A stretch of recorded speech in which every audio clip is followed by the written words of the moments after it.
So now knowing who we are in Christ and what we have in Christ, we should look at how we are going to access these things. Because having possession of something does not mean that we can also use that at their will. There are things we need to do in order to come into alignment with things that you have been promised by God.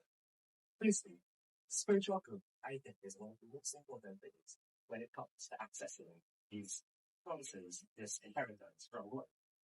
In verses 1 to 3, we see the Bible says that as the heir is a child, he is no more than a servant until he has come to a place of maturity. Secondly, in verse 4, we see that God's timing is most important. He means that our beginning from our end. We see that in the fullness of time, he has sent forth his son. So he has the perfect time and perfect plan for our lives. Lastly, we can see that God has given us his Holy Spirit. In verses 6 and 7.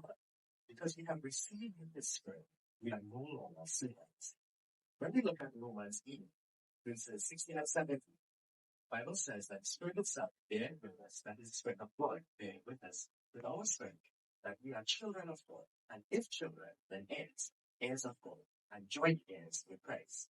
If so, that we suffer with him, that we may also be glorified together. Here we can see that God is confirming his will. So in conclusion, who are we?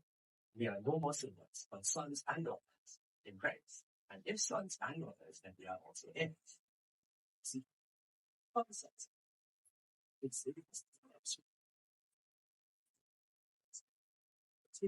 work in part that he has chosen for our lives. Secondly, we must trust God's perfect time, because again, he is our beginning from the end. And lastly, we must come to Christ, accepting him and receiving his Holy Spirit into our hearts.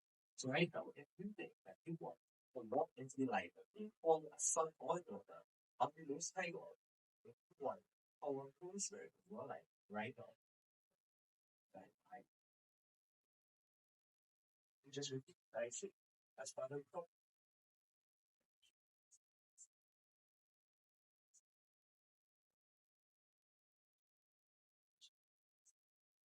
Child, stay born. Father, this village receive this adoption.